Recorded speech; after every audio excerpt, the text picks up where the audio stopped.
Hi there everybody and welcome to a very special edition of Mirror World News. Today we are recording for Western University, class of Michael Fox. My name is Adam, I'll be hosting the video, and with me here we have Justine Alley Dowsett from Mirror World Publishing. Now, you are the publisher and you are the owner of the business as well. So can you just tell us a little bit like what is Mirror World Publishing? Well, we are a small independent Canadian press of escapism fiction for all ages. Excellent. And what kind of books do you publish? So we publish escapism fiction, which we like to define as anything that takes you away from the everyday reality to a different world, a different time, place, or version of reality. Specifically, we publish ebooks and paperbacks, and we publish children's books, picture books, chapter books, young adult books, so basically every age category you can think of. Oh, excellent. Excellent. So how did you guys get started with Mirror World Publishing? How did that come to be? So back in 2014, so it would have been January 2014 that we opened. So in 2013, I was still working for a video game design company. And I was wanting to publish my own books. So I'm an author as well. And I wanted to publish those. And so when the video game design company closed down, I decided to take what I had learned from running a business and throw that into my publishing, my writing. So I kind of combined the two things and opened up Mirror World. And oh, excellent. we've been doing this for about 6 years now. Right on. So where does the term Mirror World, where does that come from? So the very first book that we ever published is actually called Mirror's Hope, and it's part of the Mirror Worlds series. And the concept there is that the story is based in a world that has a parallel universe. So it's two worlds that are equally balanced together. Each is a mirror image of the other, and the characters kind of go between each world as they learn about what exists in their realm and you know, it's a fantasy romance, so there's a lot of intrigue and politics and seduction and that sort of thing. But the main idea is that by visiting the other world and seeing how things could be different, they gain a new perspective. So they bring that concept back to their own world and use it to try to change things for the better. So that was kind of the theme that we took when we built the company. We wanted to base it on the idea of reading, taking you to another place, allowing you to experience a different perspective or a different life style than you might be used to. You can take that knowledge back with you when you come back to the real world afterwards. Excellent, excellent. So how many books have you written? You said you were an author yourself. How many books have you done? So I have 10 published and 10. And maybe 11 now. I don't know. I've lost count. But I've definitely written over 11 books. And we have just come out with Mirror's Despair, which is the final book in the Mirror Worlds series. That's my most recently published one. I've also written some young adult science fiction books and some standalones. And I have another couple that I've written that are kind of tucked away and still being worked on. Right on. Yeah. Now, on the covers of your books, you'll see two names listed on some of them. Yes. You'll also see Meredith Demidred on them as well. So you've co-written the books. Yeah. So what was it like doing a co-writing experience? Talk a little bit about that. Yeah, so what I've learned is that co-writing is extremely uncommon. Not a lot of authors do it. So that's a question I actually get a lot, is what is co-writing and why do you do it and how does it work? And because people are just fascinated that that's something that is even possible. Meredith is actually my sister. So the two of us kind of, we spend a lot of time together and we think alike in a lot of ways. So that has made it really a lot easier. You know each other very well, so it's easy to play off each other. Yeah, I describe it as the two of us thinking on the same wavelength. So when we sit down to write together, we really view it as a conversation. So the characters that are talking in the book are actually the two of us talking, together. So I'm generally the narrator and she's generally the main character. That's kind of how we break it up. Okay. And then I play anybody she kind of comes across, but she'll play maybe 1 or 2 or 3 characters in the book. So, it's a conversation. It goes back and forth. We each sit at 2 different computers. We use Google Drive. I don't know if you're familiar with that, but yeah, we use Google Drive because we can see each other's screens simultaneously, and I'll write, talk about what the character's doing or where she's going or what she sees and describe it to her, and then she decides what she wants to do and how she wants to react or what she wants to say. Oh, okay. So it's like an interactive mix between the two of you writing a story together. Yeah. Having the character and whatnot. Oh, okay. Excellent. There's a bunch of books that have the two of you both doing the co-authoring that I've noticed as well. Yeah. And I've seen the... I've actually encountered a lot of questions from that too for people whenever they see the covers, whenever I go out to help you with shows or whatnot, right? They'll say, well, who's the other author? Is the other author here? And I'll mention to them why, because you're right. You don't usually see two names on a No. book very often. It's not a very common thing. Yeah, and that's specifically our Mirror Worlds series is the one that we wrote together, but we've also done Uncharted, which is a fantasy romance comedy, and Unintended, which is in the same world. So, yeah, Unintended is my, I like that one. Yeah. Get off the wagon and marry the wrong guy. Yes. I'm not gonna give it away. But okay, so what options do you think a writer has, just in general, whenever they're finished their manuscript? So let's say, for example, everybody is finished writing everything that they have. They have it all done. Okay, cool. I finished it. I'm proud of myself. Now what do I do? Well, first and foremost, you should make sure that it's ready for general consumption, so ready to put it out in the world. So that means, kind of going over the edits and doing another draft of it, and maybe seeking some advice from either a writer's group or an editor. But let's pretend you've done all that. I've already gone through and I've already done the editing. I've already got some beta readers all finished for me to read with it. And that's not to say the book is done. It just means that you've gone as far as you can with it without taking it to the next level. And that level can either be trying to find an agent, trying to find a publisher, or trying to self-publish. So you do have a lot of options when you have your manuscript, especially this day and age. There's just so many different things you could do or different ways you can go about doing it.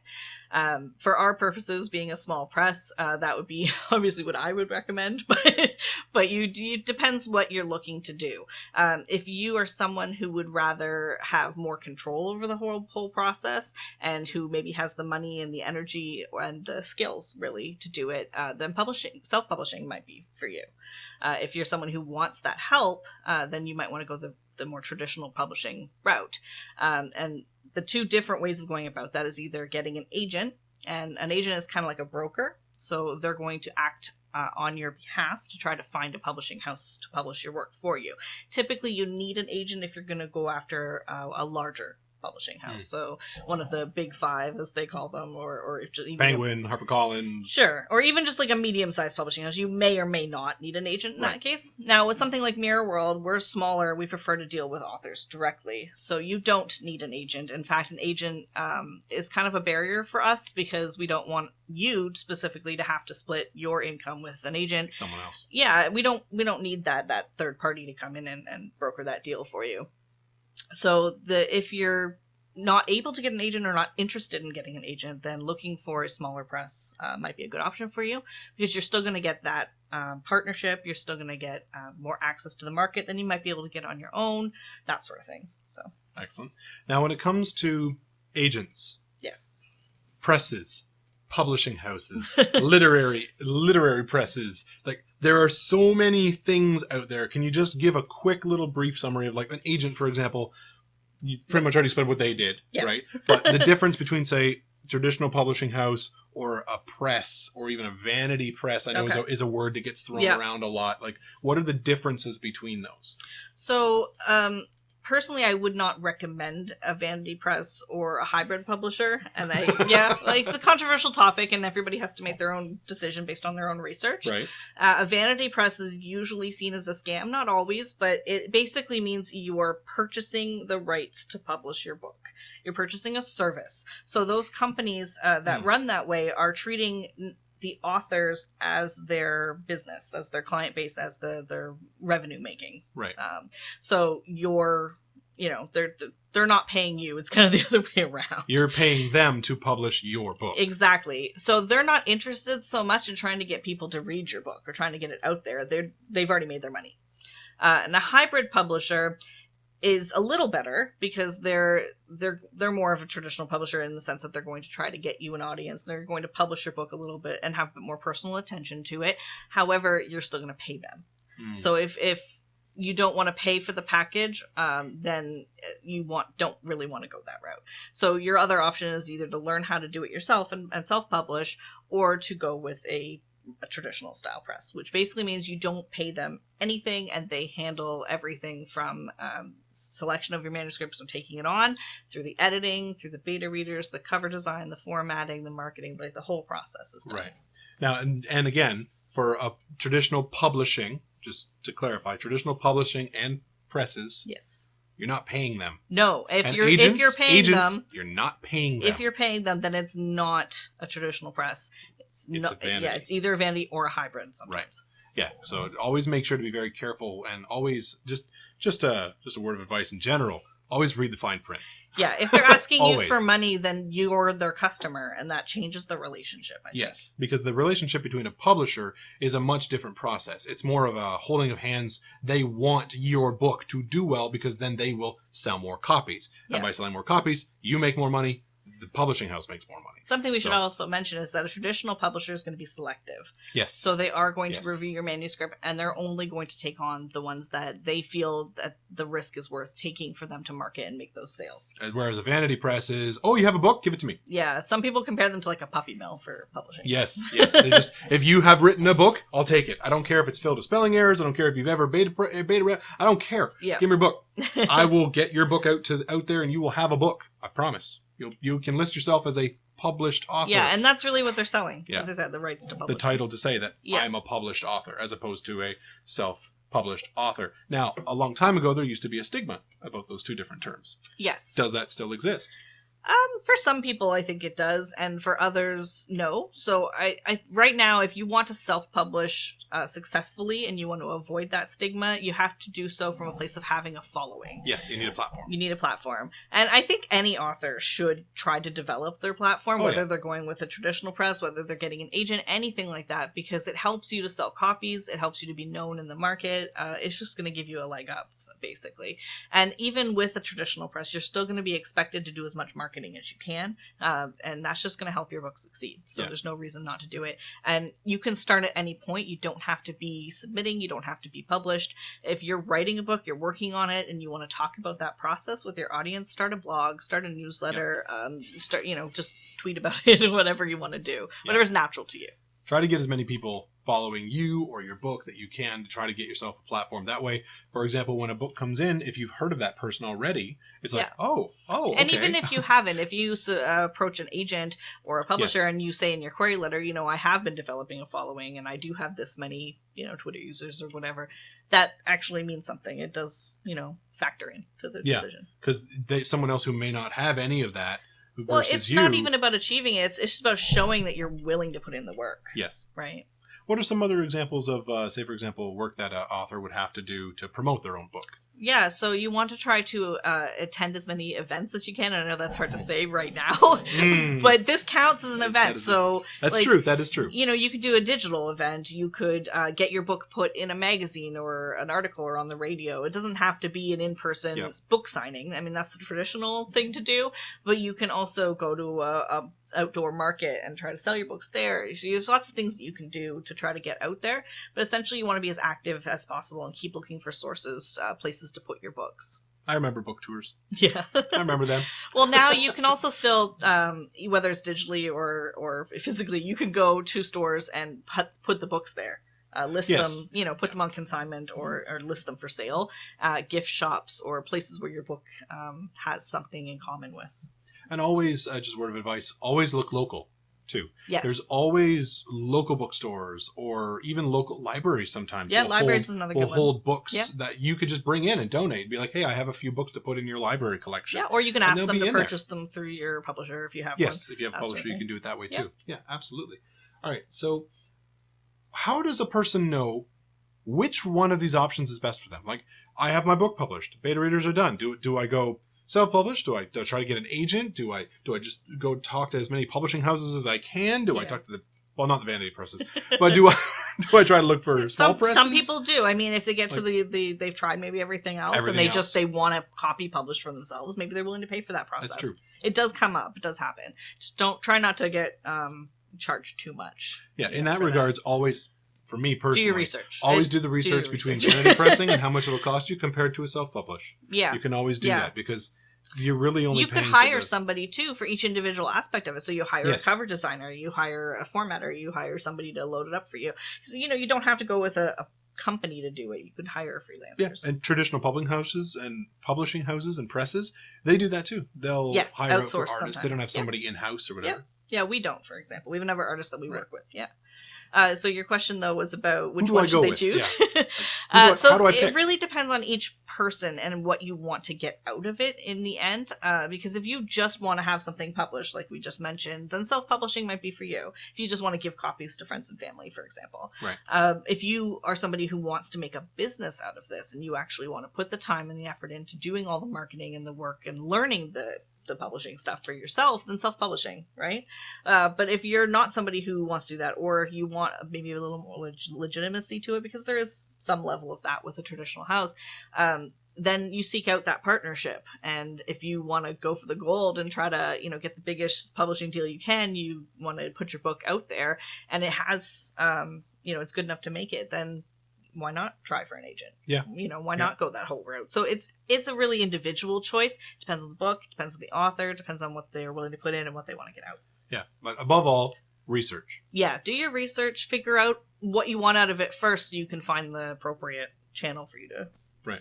And from my background, coming from, say, screenwriting or anything like that, it's always good to, if you're looking for an agent, to always research that agent. Find out if there's anywhere visible as to what other books that they have represented in the past. Yeah. And to try to find out like a pattern. Is it close to what you have written? Because some agents are similar to publishing companies. They do not want fantasy at all. Right. They want only science fiction. Every single agent fantasy. and every single publishing house has their niche. They have what genre they publish, what things that they're looking for. The best way to find that out is, as you said, go and look at their list, see what things they've published in the past, and try to imagine, okay, would my book fit?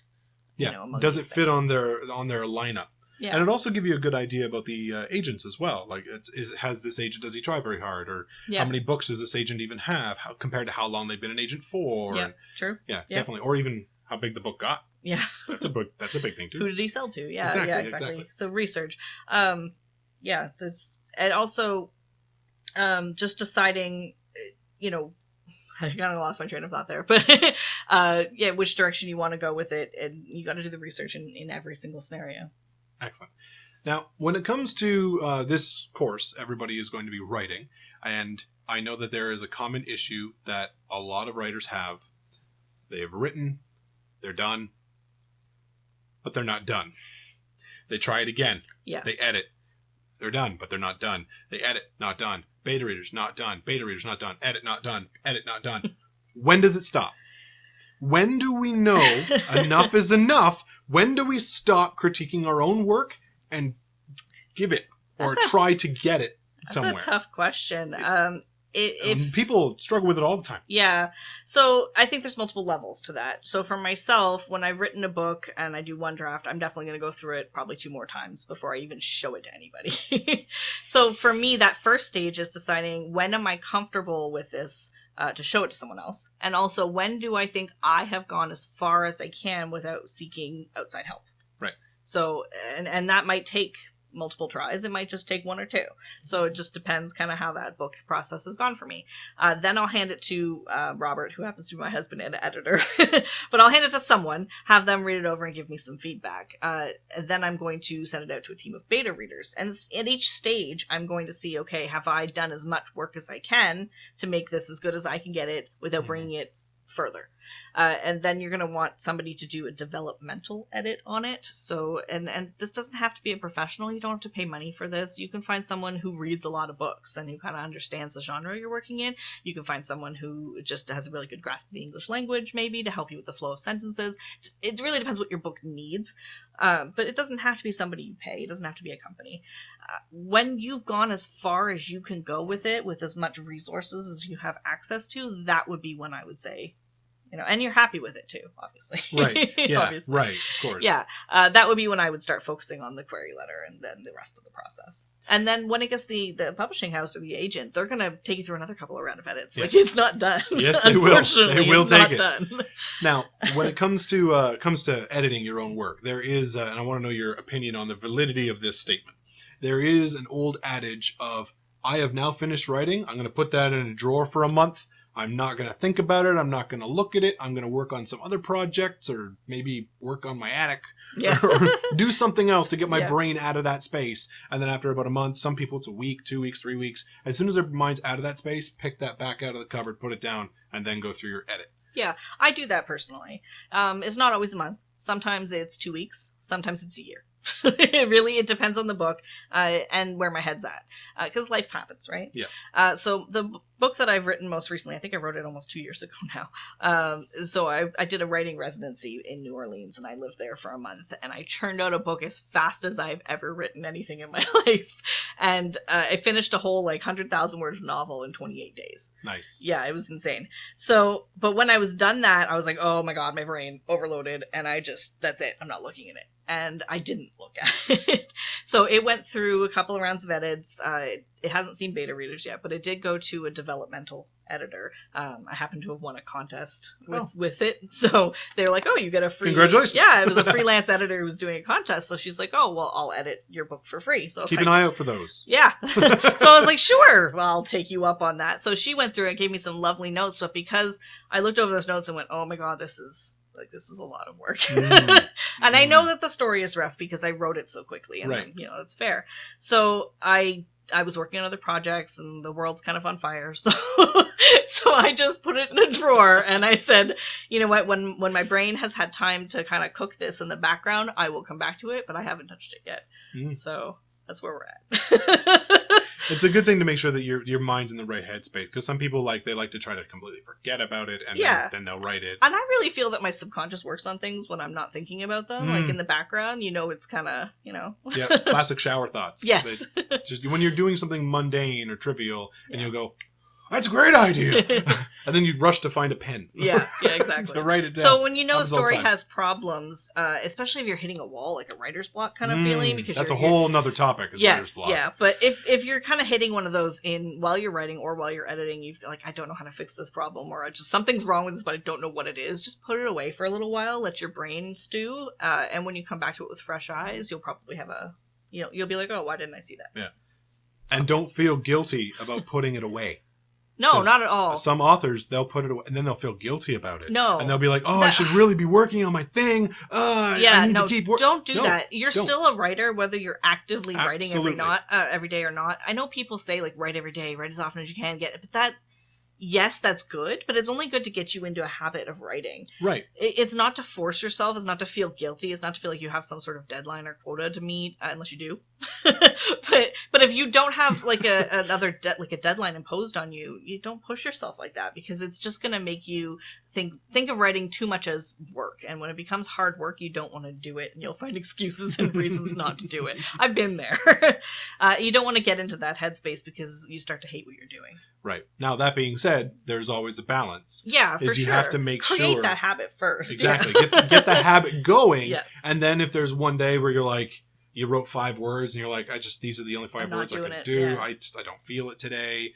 Maybe I'll try again later on today or something. And sometimes you should just push through and see if what you write, that when you have a good day, go back and read that again and see if your writing is actually affected by that or not. Because I found that out. I used to I would struggle to get words out, and then force myself to go through it and think everything I wrote that day was garbage, and I'd go back and read it the next time, and I'd be like, oh, it was fine. What was wrong with me? But it's your headspace. It's not actually the product. Yes. Yeah. And another piece of advice just from that general point is, do not edit while you write. No. Stop it. You'll bog yourself down. Stop it. You honestly will. You'll bog yourself down, and then you're not going to get anywhere, and the ideas don't flow. Finish your thought. Finish it. If it's in the middle of a sentence, you're like, I don't like that word. You'll find it again.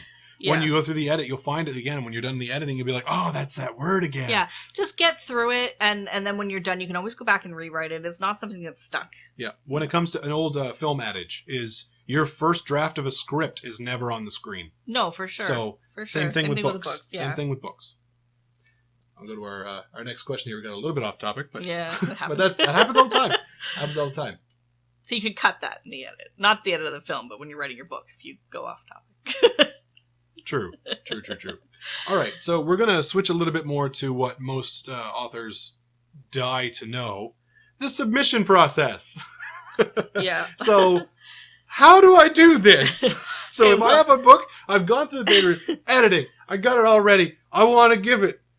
How do I give it? So I'm gonna cheat just a little bit here. Oh. A couple of days ago, so for us, or for you watching this might be a little bit longer, but we just did a whole live stream on the topic of submissions. It's like an hour and a half. Yeah, it's an hour and a half. Minus technical difficulties. Like a Q&A sort of live panel thing. So if you missed that, we answer all your submission questions probably in there. And if not, go to our submission page, which is just mirrorworldpublishing.com/submissions. And all of the information is nice and neatly laid out for you there. Yes, so, it is. I could spend a whole video talking We did, about an how hour and a to, half. yeah, exactly, how to submit, what you need to submit, all that other stuff. It's all there. So nice and simple. Yeah. There is one piece of advice for any company, any publishing company, any agent, anyone that you're wanting to submit your work to.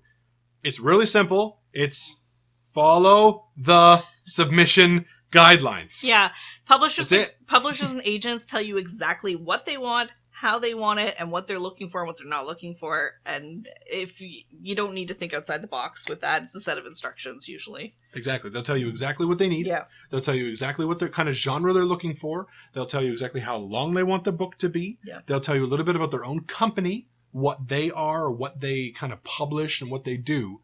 And as long as you follow those guidelines, you got a shot. Yeah, Because and if you don't that follow the being guidelines- said, you want to try to distinguish yourself in your book as much as you can Yes. within those guidelines. So that's where the challenge comes in with writing your query letter and getting your submission ready to go, is that you want to find a way to have your voice really shine in that query letter and show them what you can do, and you only have like two to three paragraphs to do it. So it is a bit of a challenge, and that's the hardest part. If you want to learn how to write a query letter properly, that's something that you can research. There's tons of videos. We even have one on Mirror World Yeah, we News do. that breaks it down for you, how to write a query letter. We also have another one that's the common mistakes when writing your query letters and Yep. that sort of thing. So, I think we do another video just all on submissions too. yep. Like in addition to the live Yeah. stream. So we have a whole series of videos on our YouTube channel that if you're looking for more advice on that topic. Excellent. So what kind of tips can you give aspiring authors to get published? So just simple tips, a couple of them, just throw them out there. Yeah, find your niche, figure out what it is that your book is actually about, especially as far as genre goes. Now, if you're traditionally publishing or looking for a publisher or an agent, you want to follow their, as we said, follow their guidelines. All the guidelines. But find specifically that niche. So that's looking at what other books they sell and if your book would fit among them. Try to make your sample chapters as ready as they can be, as polished as you can make them. Yep. But most importantly, as engaging as you can make them. So you don't want to bore whoever's reviewing that submission. They're going through so many of them, and honestly, your brain starts to melt a little bit as you're reading through those submissions. Just as a side note, before we continue, Yeah. you've had Mirror World submissions open from Yes, November sorry, 1st. How yes. many have we had so far? 50. It's been 3 50. days. 3 days. Yeah. So their brains kind And of we're turn a to mush. really, really small press. So that being said, like 50 in the first 3 days, and we're open only a month and a half. Yeah, it's nuts.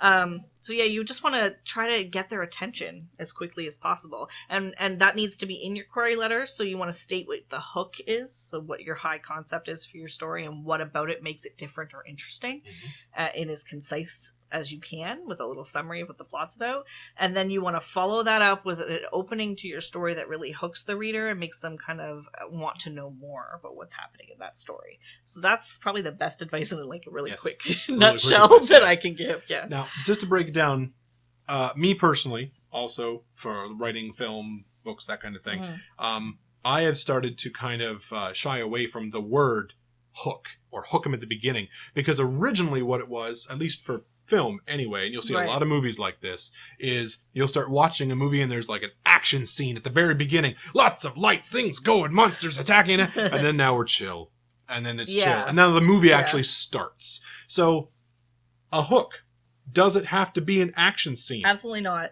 So I don't even call it a hook in that regard. That's not what in publishing we would call a hook necessarily. There is a difference. There is. And that's kind of the way you open your stories. You're opening or you're inciting incident. It doesn't have to be an action sequence. And in fact, an action sequence is hard because you're not invested in these characters that you're reading about. So them fighting for their life, you don't really care so much. It's just noise. Yeah. Yeah, so that's not necessarily the best way to get somebody's attention. When I talk about getting someone's attention, I really mean getting them to ask kind of A question. ask a question, and that could be what's happening here, or why is that like that, or that's interesting, I want to know more about that thing. Yeah. So that's more what I'm talking about, and it can be in an action sequence, but more often it's just just where you start your story. What's the thing in your story that is what gets the rest of the story to happen? Exactly. So, it's what turns the page. So don't think of it as I have to wow them in the first paragraph. I see it kind of like you're fishing for readers. Yes, you want them That's to be why we like, call it a hook, right? So you're casting that line and you're kind of drawing them in slowly. So what is it that gets them to follow that little thread and then, read more? To use a fishing analogy, you do not have to make a big splash. No. No, you don't. I'm going to now get off the fishing analogies. All right, excellent. So what are some common reasons that manuscripts get rejected when they get submitted? The biggest reason, and especially the biggest one that we come across, is people not following the guidelines, but no, not understanding what our genre is, or choosing not to care what our genre is and just sending it anyway. Yep. And that is a terrible bit of advice that has somehow spread into the internet world, I guess. It is a very popular piece of advice. Yeah, people tell writers to just submit everywhere, and just to, you have a query letter that you've written once and you're just going to mass submit it to everybody, and someone will take it. It's like someone will take it. They compare submitting to winning the lottery. So you just buy as many tickets as you can. That's not how it works, unfortunately. It's more like you're trying to sell your book to the publisher. Yeah. So you're trying to pitch them a product that they want to help you get ready for market. So it's just a very different mindset if you think about it that way. And you want to personalize each submission you make as much as possible. Let the publisher know why your book would be a good fit for them, how you came across their press in the first place, and what makes you qualified to be somebody to write this story. Yeah, exactly, yeah. In addition to trying to sell that story. So I know I'm asking a lot in 3 paragraphs, but you can do it. You can. Yeah. Think of a great analogy is the elevator pitch. So you have from floor 1 all the way up to floor 10, and you are in the elevator with, say, a huge agent or something. Yeah. And you have to talk to them because they look at you and they ask, hey, what's your book about? Hey, what's your book about? Oh! Yeah. You got to be able to... Don't panic. Yeah. Tell them flat out and don't go into... Yeah. So the biggest reason that they get rejected, as I said, is just submitting the wrong thing to the wrong people. Yeah. You'll look at it and say... Oh, this isn't our genre. Yeah. Boop. So just this morning, I got submitted a what I thought was a nonfiction book because they weren't clear on what their genre was. They didn't explain it well. About Algonquin Park or something. And I'm like, we publish fantasy. Like, what? So... I can see it if like a portal opened and like something happened. No. It was like stories talking about like the indigenous history of the park. And I responded to the person and said, we don't publish nonfiction. We're looking specifically for imaginative, creative escapism. And he's like, well, it is escapism. I'm like, maybe you should go read the definition again. That is posted on our website. So I try to make it as clear as possible. But unfortunately, that's just the biggest mistake that gets made over and over and over again. Yeah. Yeah. You have to always look out for those guidelines. Yep. Follow them as best you can. All right. So, Mirror World Publishing submissions are open. Yes. Right now. And they're open till... December 24th. And what are you looking for? Give us a brief synopsis of your submission guideline page. Okay. All right. So escapism fiction is defined as a book that focuses on world building that takes your character away to either another time, another place, another version of reality. Now, typically that's science fiction or fantasy, but we also accept historical fiction, romance, adventure, or anything that has that world building element. So you just want your book to kind of draw somebody in right away, take them away to somewhere else. That being said, we do like stories that have really engaging characters and that have a strong opening. So we want to hook our readers and have them immersed in that world. So those are the kind of things that we're looking for. And we're not particular about age group, but we do just ask that you state, this is a book for a general audience or this is a book for, middle grade readers. Just be really clear with that. Yeah. Because you don't want to like submit something and they're looking for like a young adult readers and you've submitted like a hard adult like with horror scenes and everything in it, and they'll be like, "Oh, I didn't." Well, this is young adult. It's also so we can gauge the voice of it. So when you're reading it, does this read like something that a teen would be reading, or does it read like something that a younger child would be reading? So that makes a difference in how it should sound. Yeah, excellent. So, what does Mirror World offer to its authors when they get an offer. So how does that work? Yeah, so our contracts are for a minimum of 3 years. So we ask for exclusive rights on the ebook, the paperback, and any possible audio versions. That being said, your intellectual property remains yours. So if you do want to write, say, a short story set in that world, or using those characters, or you want to, do a YouTube video or hire some actors, I don't know, you want to do something different, go ahead. If you're trying to make an audiobook and we haven't made one yet, we just ask that you ask us or just let us know that you're doing it, that sort of thing. So we're not sticklers. Yeah. Also, the contracts are fully negotiable. So if there's a detail in the contract that you want to change, then you just write us a note and we go about doing that. So our whole goal is to partner with our authors. So we consider that the entire process is a partnership, which means that it's not us that dictates everything. We don't just get the final say on what the cover is going to look like, for example. Yeah. So every stage of the process is worked with the author, and they're constantly kept informed and helping us make those creative choices.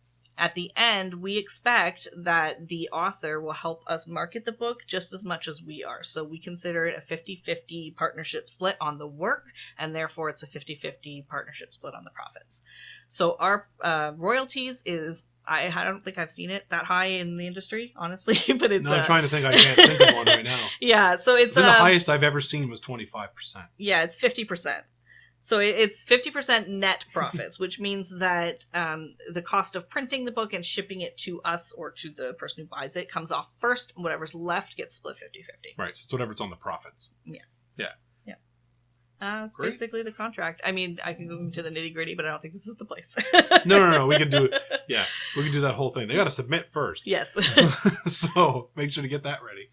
All right. So now we have something called a slush pile. Yes. And that's where all the submissions and everything all come into. Yeah, for us, it's right? our a submission inbox. Submission inbox. It's digital now. Yeah, living in the past here. All right. Yeah. So, all right. So what is that whole side of it? Like, what does that even mean? If someone doesn't know what that means, like your submission's been accepted, it's in slush pile. Like, what does that mean? Is it a good thing, bad thing? Yeah, the word slush pile comes, I think, from kind of a derogatory place. Like, I don't think it was a great name, but it's just something that stuck.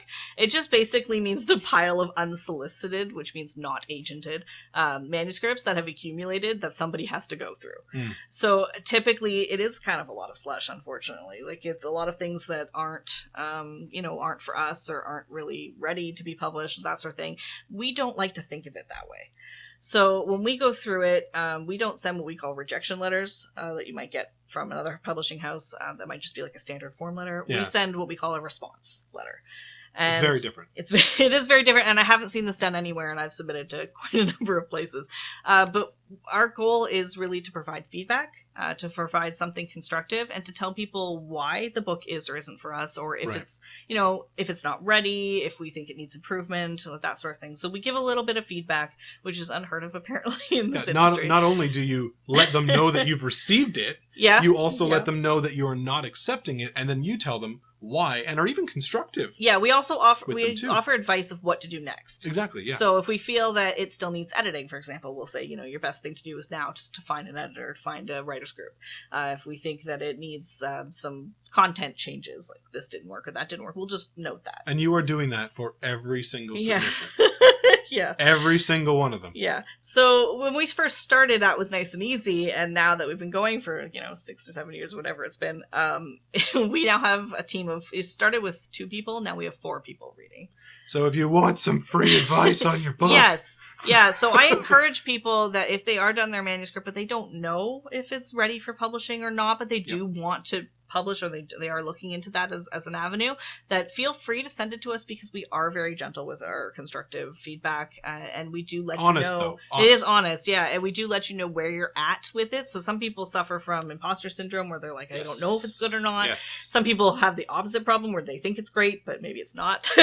So we'll tell you exactly where we think it is, and you can take that with a grain of salt, but it lets you know at least what a professional does think.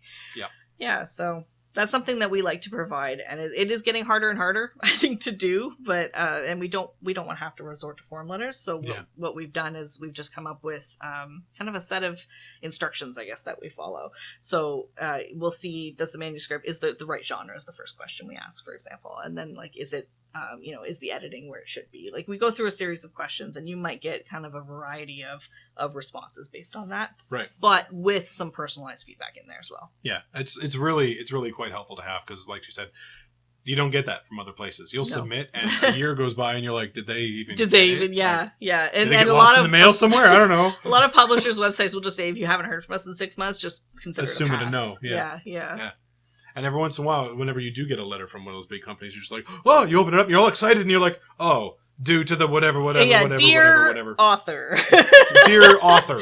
It's not even personalized. I think that's insulting. Like, as a writer myself, having gone through the submission process a number of times, it's so demoralizing. Like, it's soul crushing. And I didn't want our company to operate that way. And being a small business, we have the chance to do it differently. So that's why this is one of the things we really pride ourselves on. Mm-hmm. It's a nice change up. Yeah, I think so. How do you guys decide what books to publish? Like, if you get all these books, how do you pick them? That's a tough one. How do you pick it? That is really tough. So we can only publish a maximum of 6 books a year. Now, when I set out, I try to do 3 to 5, and I always end up taking on probably 5 or 6. Yeah. And it happens every year, and I always try to scale it back, and it just doesn't work. But that being said, we are a small press, so we only have the resources and the time and the manpower, basically, to publish that amount of books a year. So we have to be so selective, and our standards keep getting higher every year as we get more and more submissions coming in and more popularity within the market, that sort of thing. So we have our main thing is to keep it really to our niche, to keep it within our definition of escapism. So that's number one. And then just looking for potential. So unfortunately, we have to consider, the business side of things. How much of a risk is this? Yep.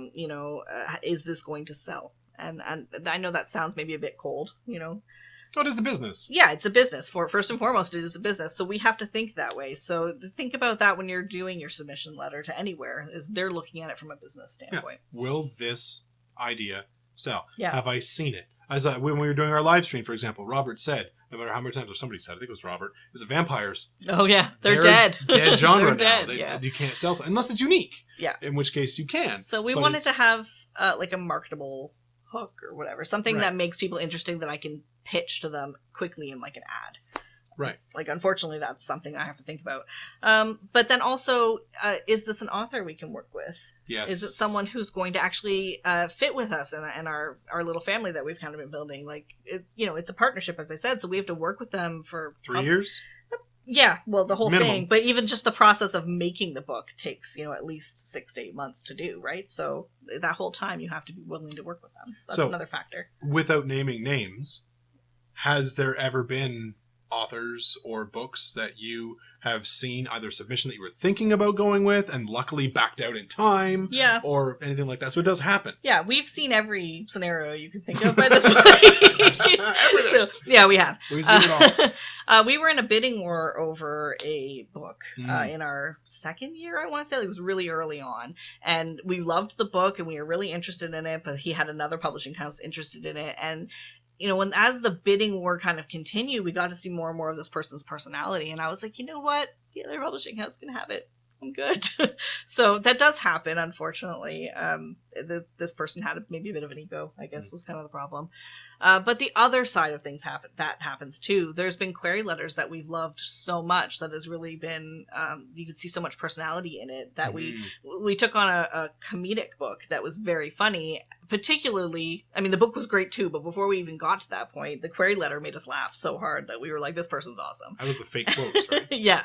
I'm just going to shout out to David McLean of Time Travelers Resort and Museum, because his query letter was just so funny. He put in a series of fake quotes from like dead authors. Like Jane Austen. Jane Austen, and J.K. Rowling's not dead, but, and they were just like, oh, I had tea with David McLean last week, and, that sort of thing.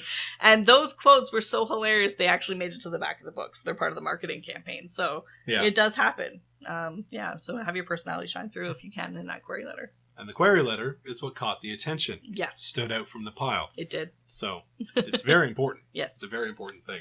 Excellent. So what are your plans for Mirror World as a publishing company going forward? Well, that's a tough question. So, recovering from this year is probably the number one fire that is priority 2020 right now. So, I guess, like every company, we're trying to find a way to transition from being able to interact with people on a personal level and going to these events and these shows and marketing, and we have to do it differently now. So we did the live stream. We're doing more videos on social media and Instagram. We've got some Christmas bundles so people can get a whole series at a discounted price. We're doing things, this. yeah, We're things doing that this. we would normally try to offer in person, we're trying to find ways to offer them digitally now, and it's rough. Like, it's not how we used to think. So it's a whole shift transition. in the whole market shift. Yeah, so happens. This year's business plan is going to be tough, I think. But hopefully once we get through this, then I'll be able to look further than the next 6 months. But that's what I'm doing right now, is just trying to really focus. Excellent. Yeah. Great. Now, for those people in the class, what are some simple, because you, again, author. Yeah. What are some simple advice that you can just give them so that they can keep their sanity in this whole process? Because it can be very overwhelming having everything happen. I have mine if you'd like me to go first. No, I got one. All right, go ahead. If writers we're emotional creatures, for good or for ill, and we tend to be introverts and we tend to live in our own heads a lot. The biggest thing I can say is just don't be too hard on yourself. And that can be really tough because you live in your own head. You shut yourself in a room, probably with your computer, and you're very, in your own world. And if you push yourself too hard, or you don't take breaks, or you beat yourself up for not meeting that quota or not liking that scene, don't do that. Because it doesn't matter how long it takes you to write it, and it doesn't matter how many rewrites you have to go through. It doesn't matter if you end up cutting or editing parts of it. That's part of the process, and you're always learning. I can tell so many stories, but essentially, if you the best thing that ever happened to me with the first book I ever wrote is this is back in the days of floppy disks, not to age myself too much. Floppy disks. But I lost 10 chapters of a file got corrupt, and I had to rewrite a third of my book at that point. But it was better the second time around. So for having all that anxiety and for having lost that, the act of rewriting it made me do it better the second time. So just that sort of thing. Don't look at it like it's hard. Just do it because you love it. Yeah. There's going to be challenges. Just roll with it. Yeah, roll with it for sure. One of my pieces of advice actually comes from film, which is more where my background is. But it's, are you writing for your bookshelf or are you writing for someone else to see it? So if you're just writing for your bookshelf and you're just doing it for pleasure, awesome. There's nothing wrong with that. Just write for fun. If you're writing so that other people can look at it, remember that other people are going to look at it. Because again, there's a lot of writers who are introverts. They write it. They know they have a wonderful story. It's an amazing story. And they know it's great. But they will never risk giving it to someone else. And my mentality to it is, why not just risk it? Yeah, you have to know what you want out of the process and be willing to go for it. Just try it. And again, there's nothing wrong with writing. Yeah. Just for you. It's a great process. It helps you build many different skills. But if you have a manuscript, it's already done, written, you've already gone through it a bunch, it's a great story, but you're just like, no, I'm not good enough, and oh no, I'm not like these other authors. I don't want to submit it. I'm okay. I'll just leave it over here. I'll read it again myself, maybe next year. Yeah, just try. What's the worst that could happen, really? You're gonna get a no, or you're gonna get nothing. But if you send it to Mirror World, at least you get some constructive criticism. That's true. Which is good. And don't be unwilling to start over and to rewrite something. Yeah. That's another story that I can very quickly tell, is that with Mirror's Hope, which is the first book we published through Mirror World, we had written it as just a story for myself. Me and my sister, we were kind of just talking back and forth, making this story up, and it was just nonsense. It was terrible. But years later, we wanted to take that story more seriously, and instead of trying to rework what we had, because that just wasn't working, it was a slog, we started over. We just rewrote that story, and you're not losing that old story that you wrote. You just keep a saved copy of that somewhere and start over.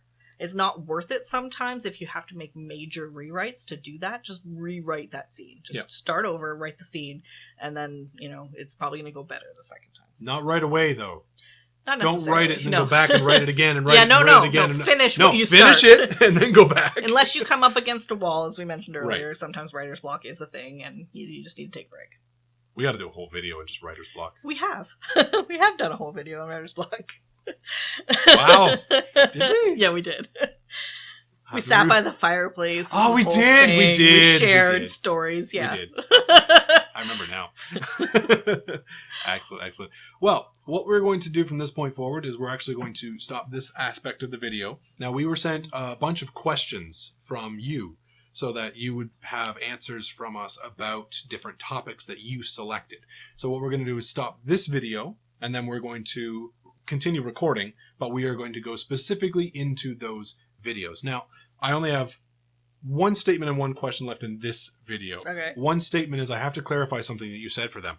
Oh. I have to, because you were not necessarily wrong, but wrong on this case. Okay. Is they're in a course, so they might have time limits for their writing. Yes, I said if you have a deadline, follow your deadline. So follow your deadlines. No, but I used to make the mistake of setting personal quotas, like writing 1,000 words a day, for example. Yeah. And then I would get mad at myself if I didn't meet that quota. And that's so counterintuitive to your brain. Be nice to yourself. Yes. There's enough problems out there. Doesn't work on yourself. It just doesn't. Yeah, you can set yourself goals, absolutely. Yeah, you and want to try hit motivate and encourage. And actually what I do now is I use word count as a high score. So I say, instead of saying I have to write blah a day, it's I wrote this much today, and then I add it all up. It's like I wrote this much this month, and you just keep going, treating it as a high That's score. a good idea. And it's gamification of your writing. That's and a it works. great idea. It works. And then my last question for us before we leave is, we both actually have slightly different attitudes whenever we do writing. Are you a plotter or are you a pantser? So I'm a reformed pantser. So in case you don't know what those terms mean, writing as a plotter, which means you would write out detailed notes, but this is my characters, this is my setting, this is whatever, and then you might plan out each chapter or each scene and break it down. You spend a lot of time doing that first, and then you would go into the writing process and kind of flesh that out and make it into a story. That's what this guy does, right? To a point, yeah. I have the way I do it is I plot out where roughly I want things to go, so I know where they're going. The individual scenes themselves and the character dialogue especially just flows.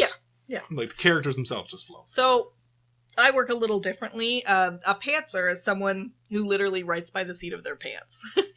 So I can sit down in front of a blank page and, as long as I have a world in mind and I have 2 characters to start with, and I only really need 2, and those 2 characters are in a scene having a conversation, I can start there. And I just kind of see where they go and what they decide to do. So my stories are very character driven in that sense. But that's rough because it ends up being a lot of editing, because especially deciding where the story starts, because where those characters start talking is not necessarily the beginning of the story. It might be the middle, it might be before the story even happens. You're just trying to get a feel for your world. So I have now done a mixed approach, where I will at least flesh out my world, at least know like maybe 5 or 6 characters, and I'll write out little mini descriptions of them, maybe understand what their backstory is, that sort of thing, and then I'll put those 2 characters in a room and go with it. Oh, it's very similar to mine now. Okay, good. Because I know we used to be polar opposites. Yes. So we've both kind of. So writing with Mirandy, I find that it helps if we both are on the same page. Sorry, part of the pun of what we're doing and where we're going with it. But we never plan out the plot, and I think that's where we differ. It don't know. Depends. I know my general arc of a plot, and I know where I want it to go. So, for example, I know that this needs to happen. I know how this works. I myself, I'm a very character-driven person. So for me, the very first character I start working on is actually the primary antagonist. Mm-hmm. So the villain of the story. I try to make them as believable and as real as possible. No mustache twirlers here, unless that's what they are. Yeah. But generally speaking, if you have a good conflict and a good aspect to it, I try to flush that first. Yeah. And then everything else just, okay, let's put this character, this hero or whatever, or whoever it is, put them in there. See, I'm definitely guilty. I'm definitely guilty of the old adage where the characters steal the show and they make their own decisions. Especially writing with my sister, she makes her own decisions. I'm not in charge of her. Yeah. So the story can really go anywhere, and they can come up with creative solutions to get to wherever I thought the ending was going to be. So I do try to steer them a little bit to that arc that I have envisioned, but I don't plan it out. Yeah, I think I'm probably pretty similar. Yeah, we're getting closer. Yeah. Anyway, so we'll take a quick break and we'll come back and answer your questions. Thank you very much.